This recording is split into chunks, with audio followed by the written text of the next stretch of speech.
기뻐하고 즐거워하라 하는 제목을 잡았습니다. 기뻐할 일이 있습니까? 오늘 아침 기뻐할 일이 있습니까? 부부싸움 하고 나오신 분은 안 계시겠죠? 남쪽 유다가 나라의 운명이 거의 다 되었을 때에 요시야 왕은 선지자의 말씀을 귀담아 듣고 모든 우상을 타파하고 죄를 멀리하도록 개혁했습니다. 잠깐이었습니다. 요시야 왕이 죽자 나라는 다시 우상 숭배로 기울었고 살던 대로 살았습니다. 하나님의 심판을 피할 수가 없었습니다. 하나님은 그들을 흩어버리기로 작정하십니다.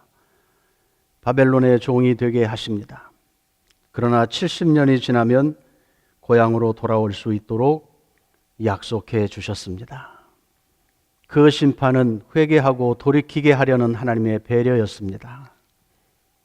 오늘 스바냐는 이렇게 절망적인 상황에서 그럼에도 불구하고 하나님께서 회복해 주신다고 한 그 약속을 붙들고 기뻐하고 즐거워하자고 백성들에게 말씀하고 있는 것입니다. 구원을 베푸실 전능자 하나님, 그 하나님이 우리를 새롭게 하실 것이니 기뻐하고 즐거워하자. 원수를 쫓아내며 모든 형벌을 제거하고 하나님 여호와가 너희 가운데 계시니 다시는 화를 당할까 두려워하지 아니할 것이다. 아직 상황은 바뀌지 않았고 절망적인 상황이지만 아직 종살이 해야 되는 나라를 잃어버리는 운명이 남아있지만 하나님께서 회복하시겠다고 약속하신 그 말씀을 붙잡고 기뻐하자는 것입니다. 기쁨은 하나님이 주시는 것입니다. 하나님께로부터 오는 것입니다. 지난 주간에 우리가 말씀 묵상을 통해서 스가랴서를 묵상했는데 거기에도 보면 나라를 바벨론에 잃고 종살이 하다가 고향에 돌아온 사람들 이야기입니다. 한참 뒤의 이야기지요. 감격과 희망에 부풀어 성전을 짓고 싶어서 시작했는데 반대하는 세력도 있었고 당장 먹고 사는 문제가 급해서 뒤로 미뤄두었습니다. 그런데 선지자들은 학개도 그러고 스가랴도 그러고 성전 건축을 마무리하라고 독려하는 것입니다. 그리고 스가랴는 여호와의 구원의 날을 설명하면서 힘을 얻도록 격려합니다. 그날에 하나님이 그들을 위해 직접 싸워서 적들을 물리칠 것이다. 승리와 영광을 맛보게 하실 것이다. 은혜와 자비의 성령을 보내셔서 모든 슬픔과 죄를 다 씻어주신다. 죄를 씻는 샘이 흘러넘치게 될 것이다. 하나님이 미워하는 우상과 거짓 예언자들과 거짓 영들을 다 몰아내신다. 하나님이 그들과 친히 함께 하시니 힘을 내 성전 재건을 마무리하라고 격려합니다. 성전은 하나님이 계신 곳입니다. 하나님의 얼굴입니다. 세상이 하나님을 알 수 있도록 보여주는 기구입니다. 그러니 그것을 우선하여 마무리하라고 이야기합니다. 예수님 하나님 나라에 대해서 설명하실 때 하나님의 나라는 이미 너희 마음에 임했다. 또 하나님의 나라는 의와 평강과 희락이다. 여러 가지로 설명해 주셨습니다. 우리에게도 이미 하나님의 나라가 임해 있는 줄로 믿습니다. 주님이 영으로 우리 가운데 거하시기에 우리의 몸이 성령을 모시는 거룩한 성전이라고 바울도 이야기했습니다. 우리가 연약하지만 문제도 있지만 그러나 주께서 우리와 함께 하신다고 하는 것을 생각하면서 그 어려운 상황에서도 기쁨을 회복하고 즐거워할 수 있는 믿음의 삶이 있게 되기를 원합니다. 여전히 우리는 슬픔과 문제들을 피해갈 수 없습니다. 육체의 한계도 있습니다. 수고하고 노력하지만 그것이 열매가 늘 우리를 만족해 하는 것이 아닐 때도 있습니다. 잘해보려고 하는 욕심 때문에 실망하고 낙심하고 또 상처를 입고 그러한 문제들 가운데 살아갑니다. 창세기 47장에 보면 한평생을 은혜로 산 야곱도 내 나그네 길의 세월이 130년입니다. 험악한 세월을 보냈습니다. 그렇게 자신의 삶을 돌아보았습니다. 하나님의 마음에 합당한 사람 다윗도 실패할 때가 있었습니다. 사울의 칼을 피해 10여 년 넘게 정치 망명을 해야 하는 때도 있었습니다. 예수님과 함께 하늘나라를 공부하고 배웠던 제자들에게도 문제가 있었습니다. 예수님이 십자가를 지신다고 하는 말은 청천벽력 같았고 그들이 근심하고 걱정할 수밖에 없었습니다.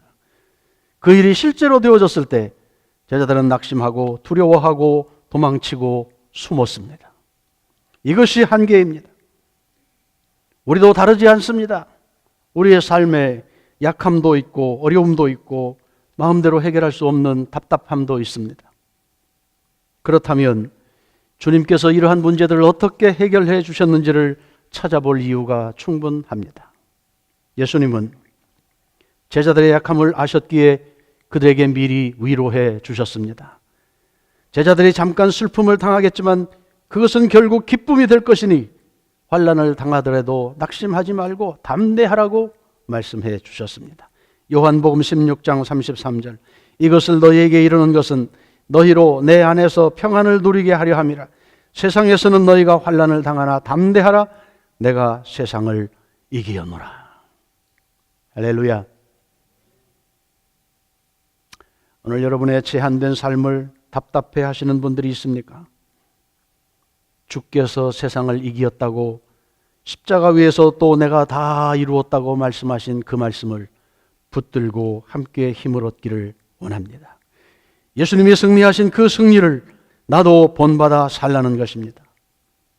우리가 예수 믿고 구원받았다고 말합니다. 그것은 죄의 결과로 오는 죽음으로부터 자유롭게 되었다는 것입니다. 우리의 육체적인 죽음은 누구나 피해갈 수 없지만 그 이후에 오는 영적인 죽음, 영원히 죽게 되는 그것을 피해 영원한 삶으로 누리며 살게 된 것을 구원받았다, 그렇게 말하는 것입니다. 죽음은 모두를 얽어맵니다. 실망하게 합니다. 손을 놓게 합니다. 그러나 부활은 그 죽음의 결박을 깨트리고 부활의 능력 가운데 살아갈 수 있도록 우리를 세워주시는 하나님의 은혜입니다. 예수님은 이런 믿음의 승리를 위해서 제자들에게 기도하면 응답해 주신다고 기도의 확신을 말씀했습니다.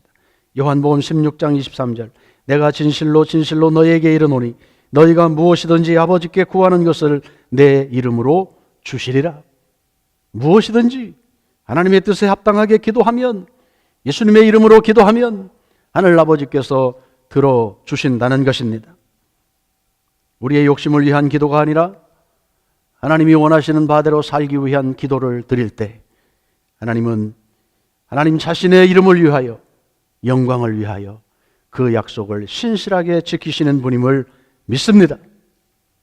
우리가 환난을 당할 수 있습니다. 그러나 기도할 수 있다면 넘어갈 수 있습니다. 하나님이 우리와 함께 하신다는 것을 붙들 수 있으면 그 문제에 넘어지지 않을 수 있습니다.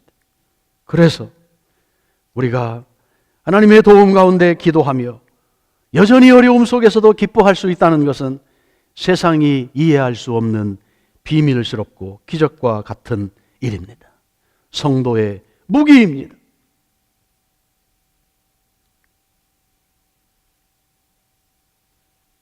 예수님 부활하신 후 바로 승천하지 않았습니다. 40일 동안 세상에 더 계셨습니다. 왜일까요? 낙심한 제자들이 주께서 부활하셨으니 너희들에게도 부활의 소망이 있으니 더 이상 낙심하거나 형편을 바라보지 말고 부활의 소망을 가지라고 격려하기 위해서였습니다.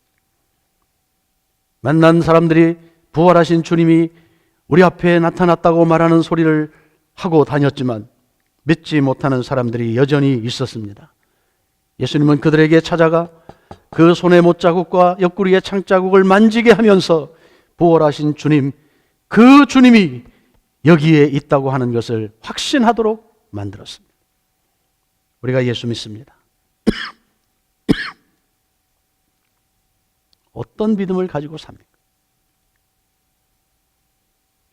우리의 문제가 잘 될 때, 성공했을 때, 건강할 때, 우리에게 믿음이 있을 때 얼마든지 우리는 자랑하고 기뻐하고 감사할 수 있습니다.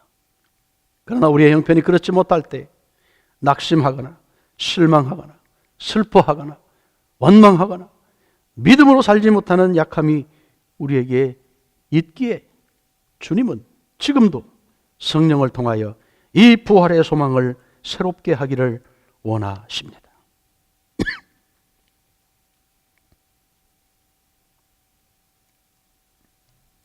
예수님은 제자들이 자기들의 삶의 능력으로만 살지 않고 그 부활신앙의 기쁨으로 복음을 영향력을 끼치며 주변 사람들을 돌보며 살 수 있도록 보혜사 성령님을 보내셨습니다. 요한복음 16장 7절 내가 떠나가는 것이 너희에게 유익이라 내가 떠나가지 아니하면 보혜사가 너희에게로 오시지 아니할 것이요 가면 내가 그를 너희에게로 보내리라. 보혜사 성령님은 그리스도의 영입니다. 그리스도를 증거하시는 분입니다. 그 말씀을 생각나게 하시고 우리로 믿음을 갖고 주님을 따르게 하는 도와주시는 하나님의 영입니다. 오늘도 교회 안에서 이렇게 다양한 사람들이 함께 모여서 여러 생각들을 가지고 살아갑니다. 한 식구 되어 기쁨 가운데 살도록 역사하시는 분, 그분이 성령이십니다. 오해도 있을 수 있고 또 서로 생각을 달리할 수도 있고 또 슬픔을 겪는 경우도 있습니다. 그러나 우리는 그것에서 빨리 벗어날 수 있어야 합니다.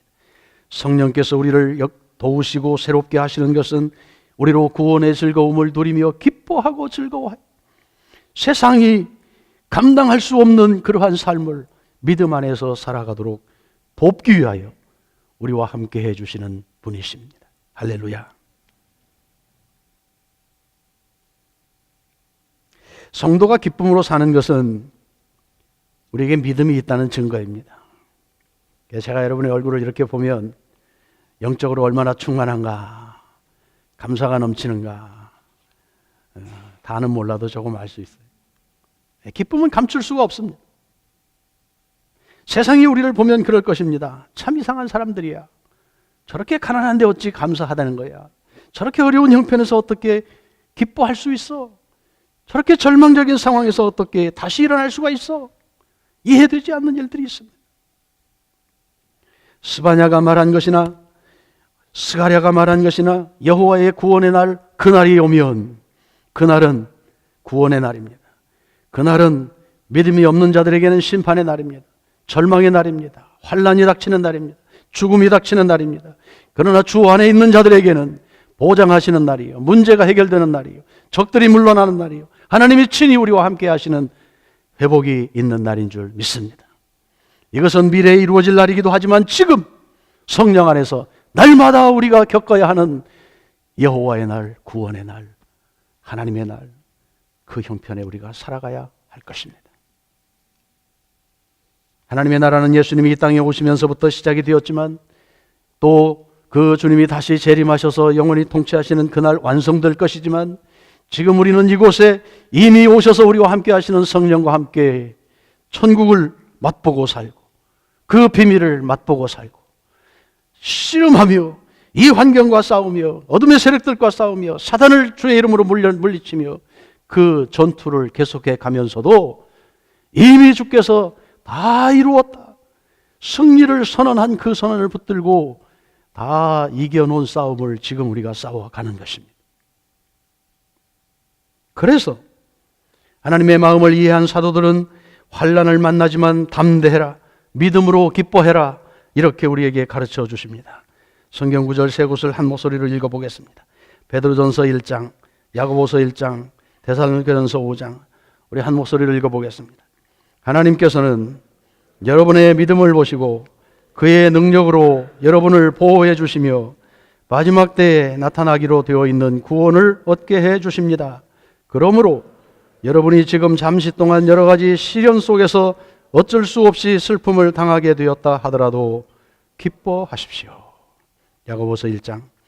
나의 형제 자매 여러분, 여러 가지 시험에 빠질 때에 그것을 더할 나위 없는 기쁨으로 생각하십시오. 여러분은 믿음의 시련이 인내를 낳는다는 것을 알고 있습니다. 데살로니가전서 5장. 항상 기뻐하십시오. 끊임없이 기도하십시오. 모든 일에 감사하십시오. 이것이 그리스도 예수 안에서 여러분에게 바라시는 하나님의 뜻입니다. 분명 어려운 문제, 시련, 환난, 슬픔, 그것들이 있지만 거기에 머물러 있지 말라는 것입니다. 오히려 그 다음에 우리가 정금같이 단련되어 하나님이 쓰실 만한 그릇으로 만들어질 것을 바라보는 믿음으로 앞당겨 기뻐하고 감사하라는 말씀입니다. 그래서 우리는 마음을 주님께 두는 것이 우선입니다. 건강하게 되고 부자가 되고 문제가 풀리고 잘 되고 화해되어지는 것이 우선이 아니라 우리의 마음을 주님께 묶어두는 것이 우선입니다. 기뻐하겠다고 작정하고 마음을 열어야 합니다. 그래야 기뻐할 수가 있습니다. 용서하겠다고 작정해야 사랑할 수가 있습니다. 이 문제가 더 이상 나를 붙들어 맬 수 없다고 믿음으로 선포하고 그것 뒤에서 조종하고 우리를 믿음에서 떠나게 하는 어둠의 세력들을 향하여 담대하게 선포하고 대적하고 물리쳐야 하는 것입니다. 이게 믿음의 행위입니다. 다윗은 자기를 지켜주시는 하나님을 믿었습니다. 그래서 환난 가운데서 기뻐했습니다. 시편 16편의 말씀 함께 읽어봅니다. 8절부터 12절. 내가 여호와를 항상 내 앞에 모시며 그가 나의 오른쪽에 계심으로 내가 흔들리지 아니하리로다. 이러므로 나의 마음이 기쁘고 나의 영도 즐거워하며 내 육체도 안전히 살리니 이는 주께서 내 영혼을 스올에 버리지 아니하시며 주의 거룩한 자를 멸망시키지 않으실 것임이니이다. 주께서 생명의 길을 내게 보이시리니 주의 앞에는 충만한 기쁨이 있고 주의 오른쪽에는 영원한 즐거움이 있나이다. 다윗이 숨어 있다가 사울의 옷자락을 뱄다고 하는 동굴을 보았어요. 그 동네는 사막지대에 나무 한 그루가 없더라고요. 그곳에 숨어 있으면서 어떤 마음이 있었을까? 여전히 하나님이 함께 하시다고 하는 믿음이 아니었으면 생존 자체가 어렵고 포기해버릴 수밖에 없는 그 상황이었습니다. 하나님을 신뢰하는 마음 때문에 즐거워할 수 있었습니다. 이것은 특별한 은혜입니다. 저와 여러분이 기도하기는 이렇게 기쁨의 근원 되신 예수님에게 우리의 마음을 붙들어 매는 작업을 계속하여 이러한 하나님이 주시는 그 마음, 기쁨의 마음, 문제가 여전히 있지만 그 문제에 치지 않고 그 문제 너머에 해답을 주시는 주님을 붙들고 감사할 수 있는 믿음의 승리가 계속될 수 있기를 원합니다. 여러분의 마음에 평강을 잃지 마십시오. 부부싸움을 하고도 평강을 잃지 마십시오. 잠깐 기분 나쁜 소리 할 때도 있습니다. 얼굴을 붉힐 때도 있겠지요. 마음이 상할 때도 있겠지요. 그러나 속히 돌아서야 합니다. 주님이 나를 위하여 주신 배우자이기 때문에 그렇습니다. 잘해보려다 그랬겠죠. 기대하는 게 있으니 실망하지요. 문제는 그것에 얽매이지 않아야 한다는 것입니다. 미워하는 감정이 풀리지 않을 때라도 거기에 머물러 있지 말고 의지적으로 용서하고 사랑을 우리는 연습해야 할 필요가 있습니다. 그렇지 않으면 우리는 선천적으로 태생적으로는 누구를 용납하거나 용서할 수 있는 힘이 우리에게는 없습니다.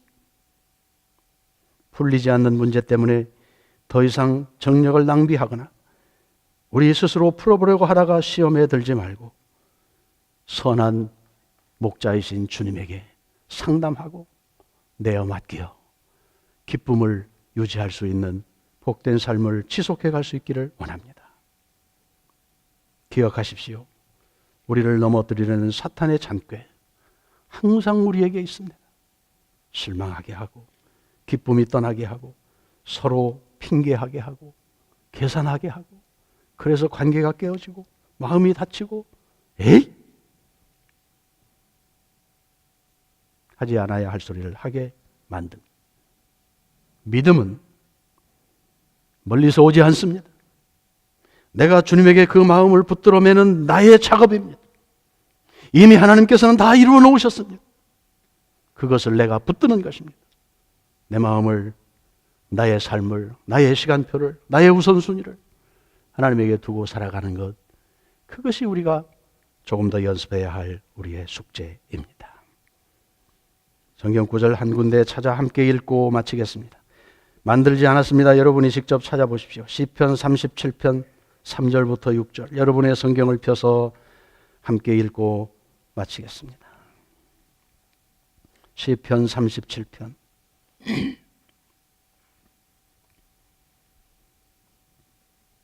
3절부터 6절, 여러분에게 주시는 하나님의 음성으로 기대하며 같이 읽습니다.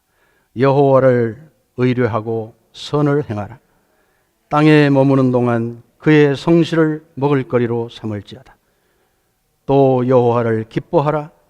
그가 내 마음의 소원을 내게 이루어 주시리로다. 내 길을 여호와께 맡기라.